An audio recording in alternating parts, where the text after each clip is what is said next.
What's up, y'all? It's Ty. In this video today, we're going to be going over talking about the new cards coming to NBA 2K25 MyTEAM tomorrow, including our first Galaxy Opal, who is the Galaxy Opal Jayson Tatum in the Lightning Strike drop. Now, am I going to sit up here in front of you guys and be super happy that the Galaxy Opal is coming tomorrow? No, that's just not what I'm going to do. And if you're wondering why, well, I think it's still way too early for a Galaxy Opal. We're in mid-November. We have so many pink diamonds to still get to.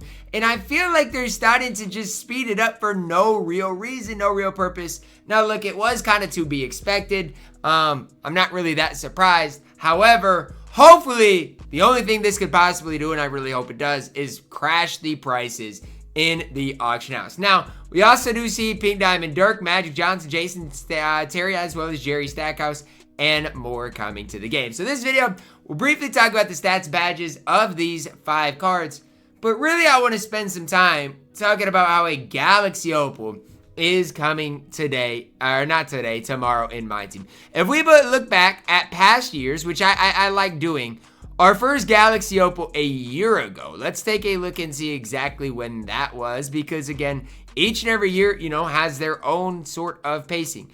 A Galaxy Opal last year didn't come for a very long time. Like, I'm thinking, what was it? It was after Christmas before we even saw a Galaxy Opal. And I'm looking, first Galaxy Opal, I guess, is the duo set, right? With Scotty and MJ. Those, right? Was the first Galaxy Opals. But we were at least in, what, February by the time we saw Galaxy Opals, I believe? Maybe even March. It was super late last year. And so we're going from that to where we're at now. I just don't know if I'm the biggest fan of it. I just don't know. And I get there's not going to be a ton of those cards available. But I just don't know if I like this pacing. And I should have known, like, this year was going to be messed up when the first drop featured LeBron James. Like, we should have, and we kind of did know, but, like, we should have been knowing that this game was going to be kind of cooked as far as a pacing perspective from the very, very, very beginning. So I'm not really surprised. This Dirk card's coming, 7 feet tall, 95 3-ball, decent ball, no solid enough defensively. I actually don't mind this Dirk card. I figured we'd get a Dirk card that, is slow, didn't play a lick of defense. But this Dirk is actually decent. Hall of Fame box out, beast post, lockdown, limitless range. Does come with set shot, shifty shooter, 14 gold badges. You can give him that on-ball menace badge. I don't hate this Dirk. Is he, perfect defensively? No. But as far as, like, offensively, might be one of your best pink diamond stretch bigs in the entire game. I don't hate this Dirk nearly as much as I thought I would. And so I'm actually somewhat impressed with this Dirk Nowitzki card coming to the game tomorrow. Again, not a card I thought would be good. Not a card that, was high on my radar. But as I'm looking at him, Dirk doesn't look too bad as far as a card that is coming to MyTEAM tomorrow. Jason Terry up next, 6'2", 97 3-ball, can barely dunk. Defensively, not the worst. Decent ball handle, decent defensively, 97 speed. Wish the interior was higher.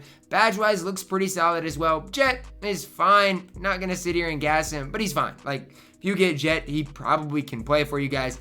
I just wish his interior was higher, or he was a little bit taller, because, that combination that he's got is not great. Magic Johnson up next, 6'9", 77 3-ball, good driving dunk, good ball handle, defensively stout, or really stout. I like this Magic Johnson.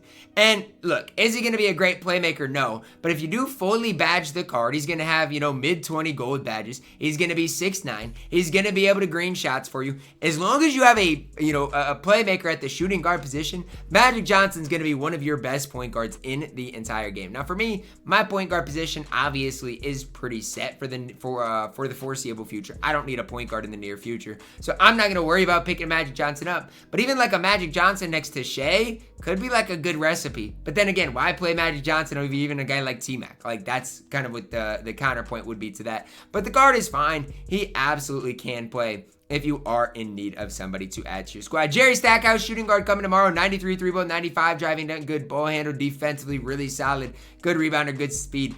Is it just me, or is Jerry Stackhouse good? Like, I don't know. I could be completely wrong on this card. We'll see exactly what his release is like tomorrow. But when I'm looking at Jerry Stackhouse, the card defensively is fantastic stat-wise. I mean, let's look at his defensive stats here. He's got 93 speed, or 93 3-ball, but defensively, he's got 94 speed, great perimeter, great interior, solid steal. Badge-wise is pretty solid. The problem with him is he doesn't even come with on-ball menace. That's a badge you're going to have to give Jerry Stackhouse, which is just kind of annoying. Jared Vanderbilt release isn't necessarily great. We'll see what that Justin Holiday upper is like.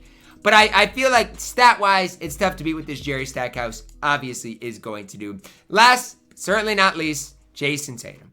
The card that everybody today is probably excited that is coming tomorrow, outside of myself. I just don't see the need to put a Galaxy Opal in the game already. I don't, impacts, I don't get it. 6'8", 96 3 ball, 97 driving, 90 ball handle, defensively perfect, 94 speed. I mean, if you want me to say anything bad about this card, it's just not going to happen. Hall of Fame poster, Deadeye, limitless, handles, off-ball pass, set shot, shifty shooter, on-ball menace on Hall of Fame, 16 on gold. Just great. I mean, there's nothing bad I can say about Jayson Tatum. You badge the card up, he is going to be fantastic. Jayson Tatum always does have a great jump shot as well, so that's not going to change whatsoever. But I'm going to phrase it like this. Outside of the fact that he's a Galaxy Opal Glow, like, does he give you that much more than Kawhi? Does he give you that much more, if anything, than LeBron? The answer is no. The only real difference is that Galaxy Opal Glow. He might be, a slightly better stat badge-wise, but that's going to be it. To me, he is not going to be worth the coins he is going for, because tomorrow he is going to be insanely expensive in the game. So that's kind of my approach to things. Jayson Tatum is not a card I'm going to look to pick up. One thing I kind of want to talk about is, do we think that pack odds are going to be any better? Like, now they got to include 97 plus, right? And so now are we going to have better chances to pull pink diamonds tomorrow? That's kind of my only question, since we are seeing our first Galaxy Opal, is, are we going to start to see, better pack odds finally in the game? Because that needs to happen as much as anything else. Also, since we are getting Galaxy Opals, if the pack odds do improve, super packs, when they come out, could crash the auction house in a big time way. Yes, I'm grasping at straws, but these are things that we do need to see in the community for cards to start being just slightly more accessible, because right now in the game, it just feels so hard to get your hands on any of these cards in the game. Yes, tomorrow's drop does feature a Galaxy Opal. Am I super hype about it? I mean, for a variety of reasons, no. Like, Jayson Tatum, to me, he's a fine small forward. He's not bad, but he's not the most hype name. And then if you look at those pink diamonds, like, people are probably going to be hype about Magic. I get it. But, like, Dirk, meh, he's not the worst, but meh. Jason Terry, meh. Jerry Stackhouse, meh. Like, these are not game-breaking cards. They're fine cards. They are cards you can pick up and run for your specific squad, but they're not any, crazy cards coming to my team tomorrow. So that's where I'm at. That's my opinion on them. Obviously, if you do, want to do what you got to do tomorrow, whatever. I'm not going to tell you to rip back or not. Like, that's up to you. I will not be ripping. I have my King of the Court VC. And so, like, I don't even want to rip these packs tomorrow. Like, there's nothing there that even makes me want to rip packs. But it's like, at the end of the day, I don't know. Maybe I'll save my VC for something better, because this does not even get my attention. So that's going to wrap it up for my video. Let me know your thoughts, guys. Drop a like on it. Subscribe if you're new. And as always, man, I love you guys. Have a blessed day.